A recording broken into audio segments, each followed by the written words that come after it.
I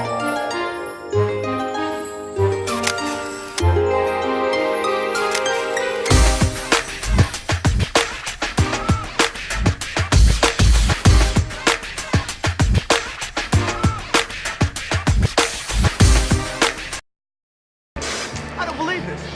Jackie Kallen just entered the ring. Back up! God damn it, back him up. Don't let him back you up. Felix, let me talk to him. Luther, I got 1 minute. I'm sorry. I screwed up. I screwed up big time. You have got to get up. You can do this. You can handle it. You are in shape. You can go 12 rounds. You are a champion, damn it.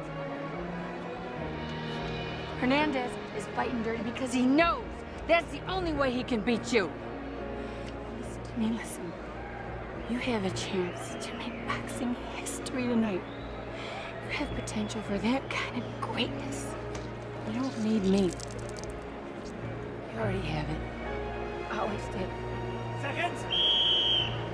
I want you to get in there and you knock this guy's ass off the champ mat. Come on, Luther, come on. Back him up, back him up.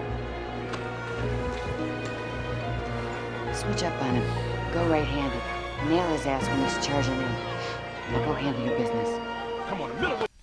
Jackie Kallen is in the house at WDHT TV, and we are honored to have the First Lady of Boxing, and that movie starring Meg Ryan was about our guest today. Jackie, welcome to Off the Cuff. Thank you so much for being here. Oh, it's my pleasure. It's so much fun to talk to another powerful woman. Oh, my goodness. You know, it's what it's all Thank about. you. Women Thank you. empowering other women and helping each other. And, you know, I'm proud of Absolutely. what you're doing, and I'm happy to be here. Thank you so much. You have really talked about empowering and talking about opening doors and opening doors that were historically closed for women.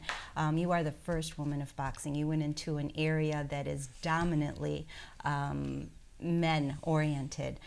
I'm sure you faced a lot of challenges, sexism, stereotypes, the whole 9 yards, and you walked right into that.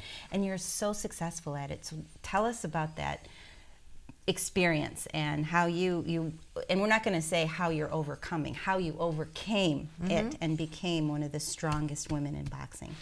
Well, actually, it seems so long ago now. I've been doing it for almost 40 years, so I don't really think about the struggle anymore because that's so far Right. behind me. But I think what I did was just ignore all the people that said you can't do this or you don't belong here. I just kind of tuned it out because I was very focused on what I was doing.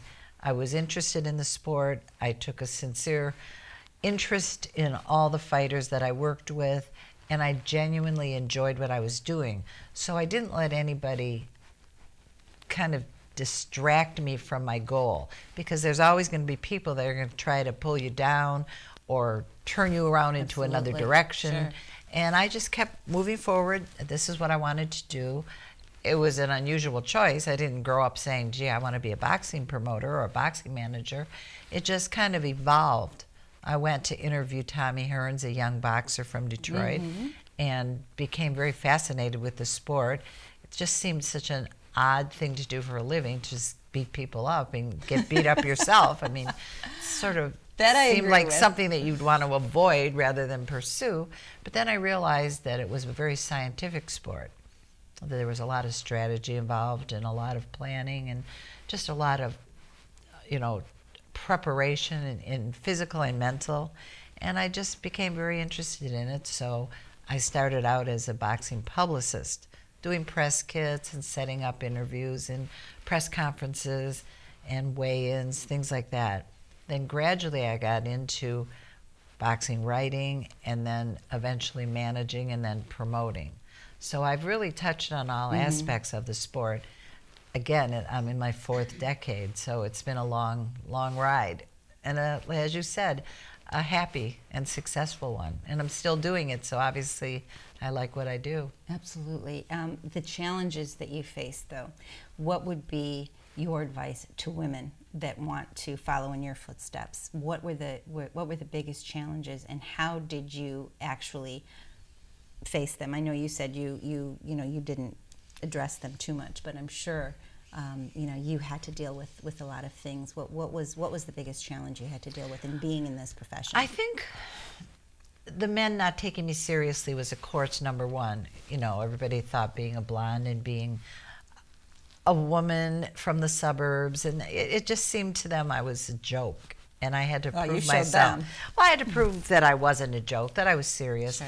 A lot of sexual innuendo and things like that. Sure. But I diffused all that with humor.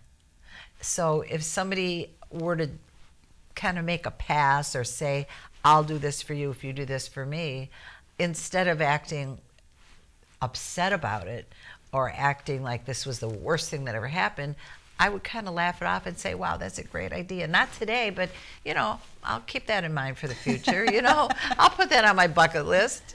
You know, maybe we'll get back to that. And I would just go right over it as if it was not a big deal. I never dignified anybody by acting offended. I just acted like, okay, well, you know, we'll see about that. Go right ahead. Because I think that when you give too much credence to something like that, you either encourage it or you let the person think that they're really getting to you. And in any situation that can be construed as bullying of any sort, once you give into it and admit that it bothers you, I think your bullier gets excited, like, oh, I got her now. So I just never let anybody get to me. Plus, I think it's about confidence. I think I was born with a lot of confidence. I don't feel insecure in any situation.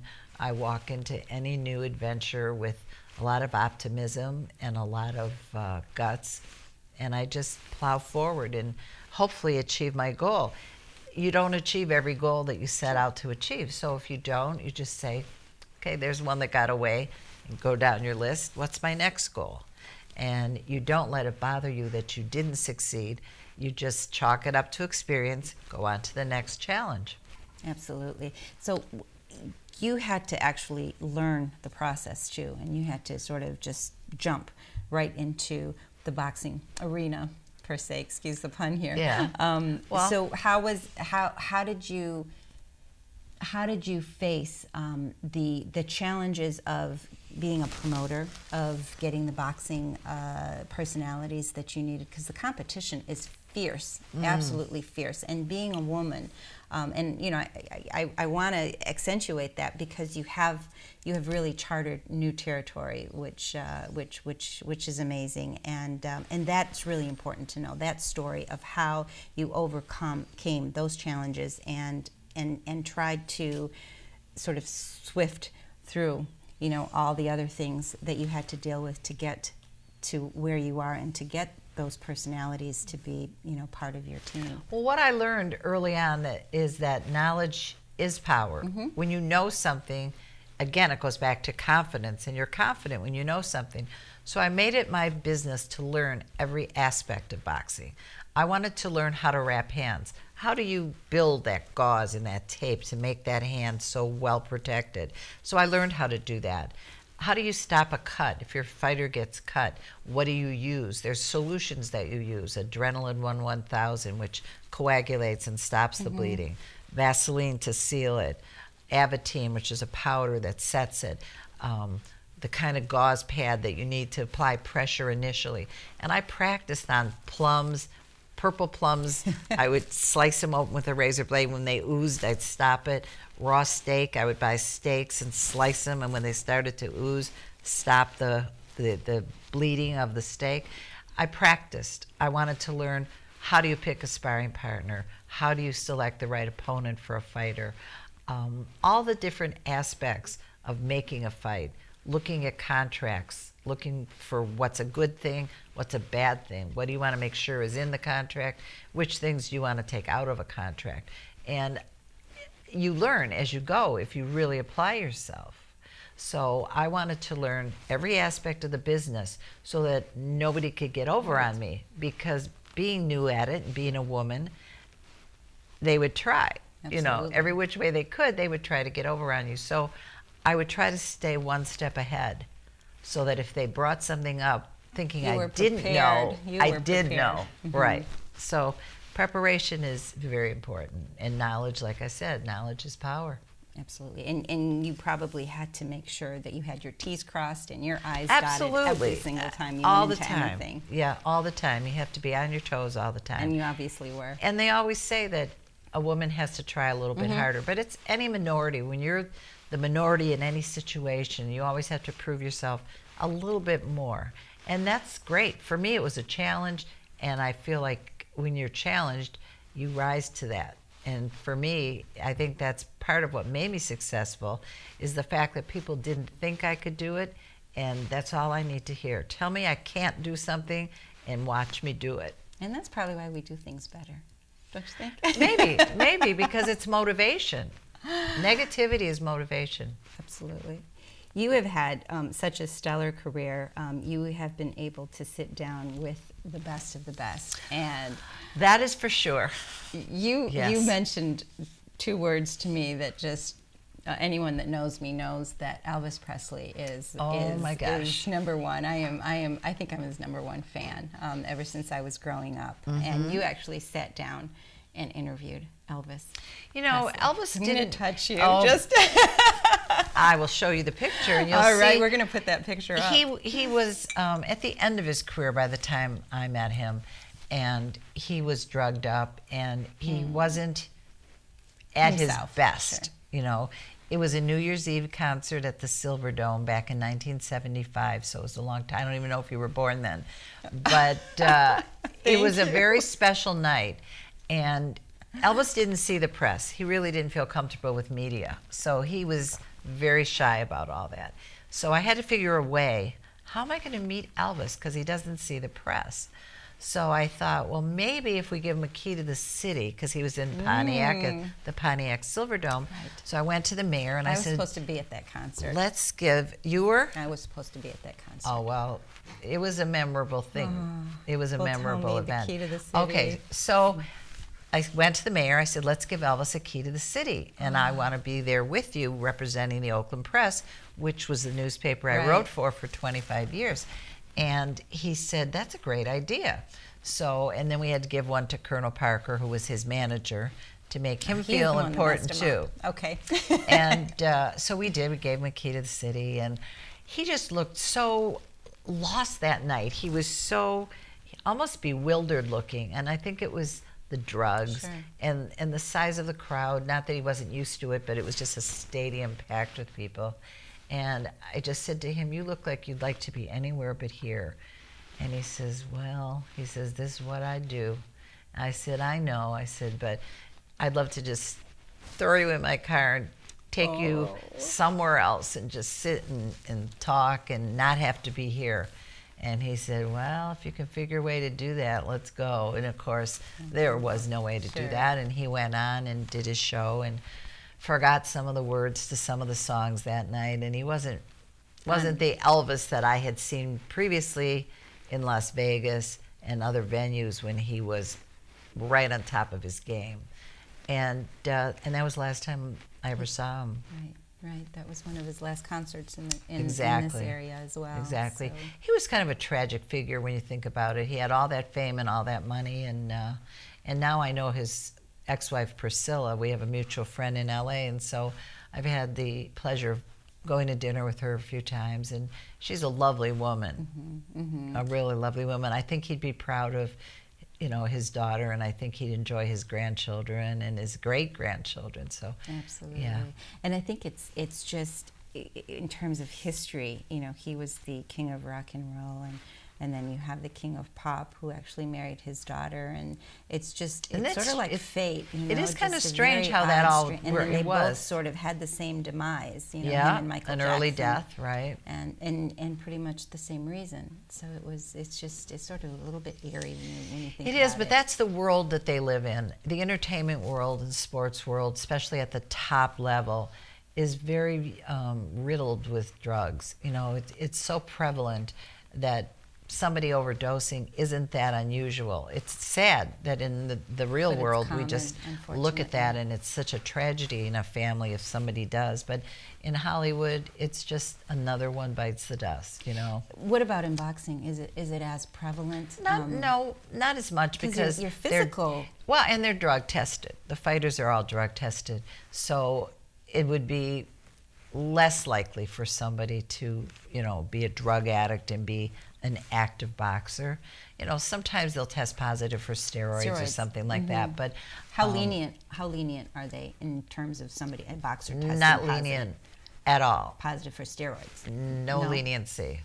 Yeah, it's just not acceptable because it's an unfair advantage, and I don't think any sport encourages that.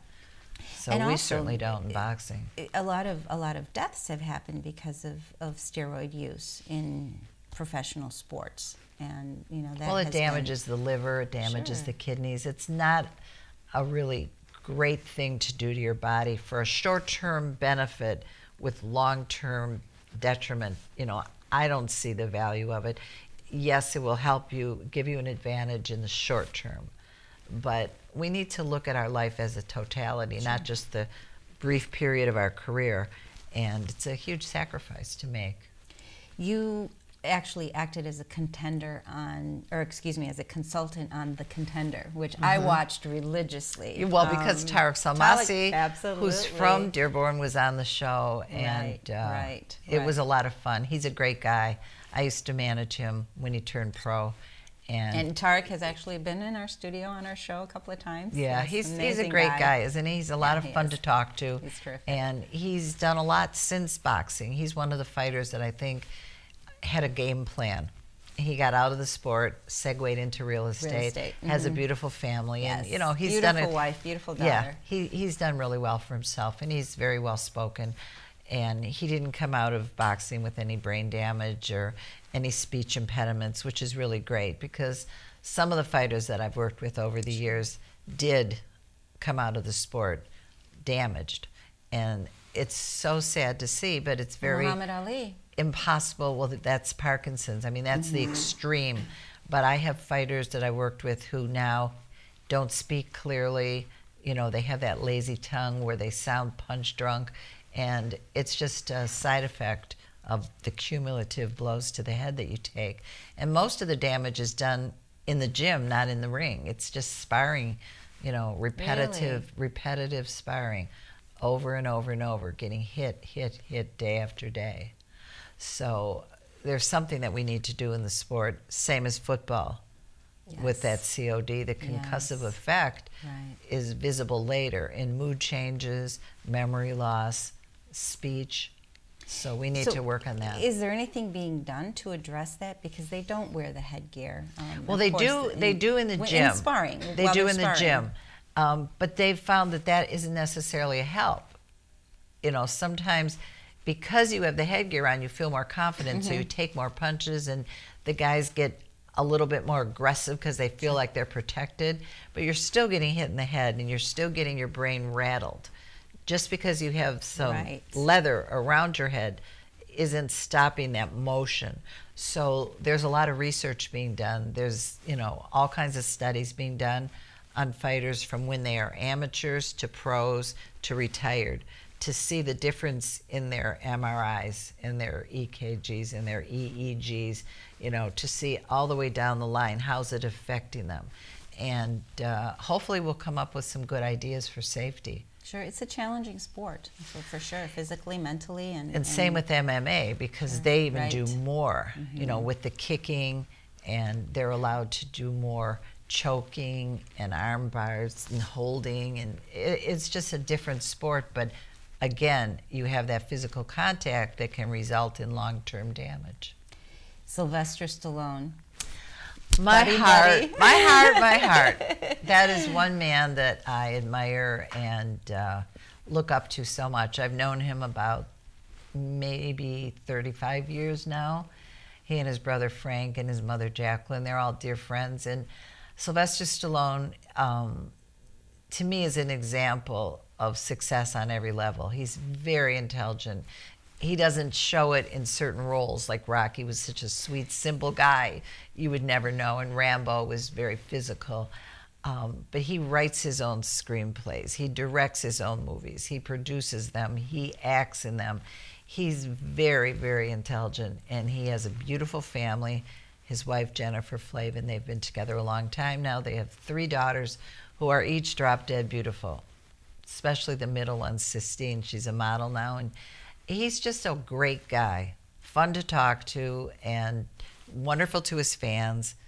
He's just one of my favorite people. And you worked on him. You worked very closely with him on The Contender as well. Well, we had the same dressing room, so we were together every day. So it was really a treat for me to get to talk to him every day about just what was going on in the world, about his family, about boxing, because he loves boxing, obviously. And we just had a lot to talk about, and he's just one of my favorite people.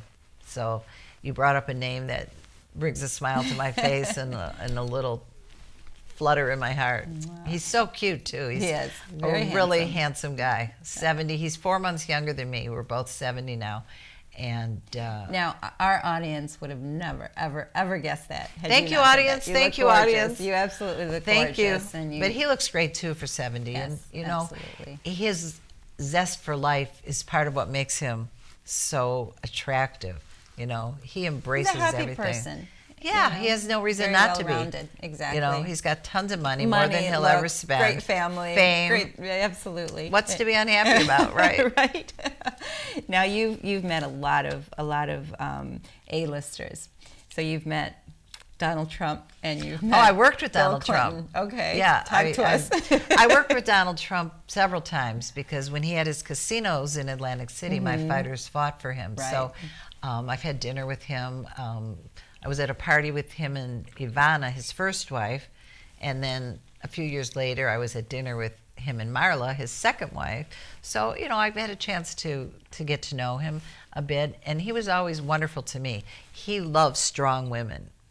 He is very, really? I'm telling you, he always said to me, I love what you're doing, you know, keep it up. You know, to me, he was a great guy. Now, I don't know how he is to other people, of course, but to me, he was great. And Bill Clinton, when I met him, he was charming as well. You know, just he's a ladies' man, so he knows how to charm a woman. And yes, we all know that. Yeah. So I mean, what can you say? He is charming. And Hillary, I don't know. I've never met her, but you know, Frank Sinatra is another one of my all-time favorites that I enjoyed meeting. Michael Jackson. I did enjoyed meet meeting. Michael Jackson. I did, yeah. So did you see the similarities? I'm going to go back to my Elvis Presley. Did you see Absolutely. the similarities Absolutely. in you know drive what? and Absolutely. The similarities were the fact that they lived in a bubble because of their immense fame and infamy and notoriety. They couldn't really live a normal life. They were both very sheltered from the realities of going to the supermarket, taking someone to a movie. If they wanted to go to a movie, they would have to rent the whole movie theater. Exactly. So I think there were similarities in the fact that they were both in this little trap of fame. And a little fame is nice. I think everybody wants to be recognized for what they do. But to be that famous that you can't function in the world is a curse. And people that are that famous usually have an early demise and not a very happy ending. No, absolutely, absolutely. You know, you've had a stellar career.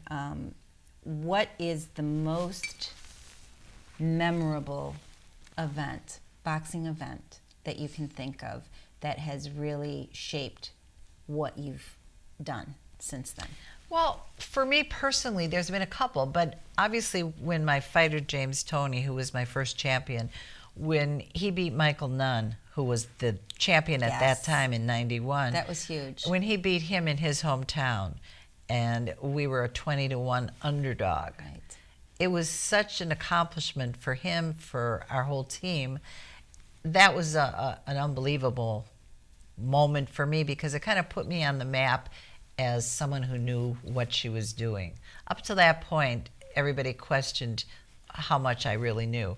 But when I took this young man all the way to a world title, I think I came into my own as a boxing manager, and that moment will always be just, you know, emblazoned in my brain. And I think when Tommy Hearns won his first title here in Detroit in 1980 was another exciting moment because I was working with him for 2 years by then and got very close to him as a personal friend, which Tommy's like a brother to me. He's part of our family. and I see him every week, and we get together all the time. And he is he really, amazing. my children and grandchildren love him, love him. Yeah. So his winning his first title was very special to me too. So those two moments in boxing stand out because I was personally involved, you know. And so those are the successes that you... the biggest ones. You know, went there's been forward with. others, but those two moments stand out. Well, Against the Ropes with Meg Ryan is a movie about your life's history. Well, it's a movie that was supposed to be about my life. It got twisted and changed along the way. From when I sold the story to Paramount to when it came out, it got all changed. But it's about you. It's inspired by me. It's inspired by a woman that went against the grain and did something that was unexpected. But the character that Meg Ryan played wasn't really me. I was married with children, trying to raise a family at the same time that I was bringing these young fighters into my home, and the conflicts with my ex-husband and my children, and the whole story really was what didn't they integrate bought. that. But then it evolved into Meg Ryan being a single woman with no husband and children. I'm from Detroit. They made her from Cleveland. Of all, I don't even know where that came from. And so the story eventually got out of Context. the realm of my own life and just became a story about my accomplishments, but not about me personally. But it is still about a woman who breaks into the boxing industry, and her name is Jackie Kallen. They kept my name. Yeah, it's interesting. They kept my name but changed everything else. But again, if it inspired anybody, regardless of whether the facts were all there, I think that the message was there. The message Absolutely. being that you can do whatever you want to do. You can succeed in any area. I mean, at the time that I was developing my career, I met women who were, you know, engineers, and women who were surgeons, and women who were pipe layers, and all kinds of careers that weren't traditionally female jobs. And I learned that there were a lot of other women that forged paths in areas that weren't traditionally female. And I realized that we all had a lot of similarities. The fact that we just moved forward without listening to our naysayers. Absolutely, absolutely. I actually do have a degree in engineering, but I Oh, never there really- you go. yes, See? And when I was in my classes, it was all, you know, it was all You're the boys perfect and men. example of what I'm talking about then. You know what I'm saying. Absolutely, absolutely. But you are such an inspiration to women everywhere, and you can. And I was going to ask you what would be your message, but you gave it. You can do whatever you put your Absolutely. mind to, and you're living proof of that. The only barriers are the ones you put up yourself. I like that. The only barriers are the ones you put up yourself. Very well said. And we're going to end it on that note. Thank you so much for being here. Such an Pleasure is inspiration, mine. such an amazing woman, and thank you for all you do, and thank you for being an inspiration to women around the world. And thank you for giving me the chance to talk to you. Oh, thank you. And thank you all for being with us on Off the Cuff. Jackie Kallen, ladies and gentlemen.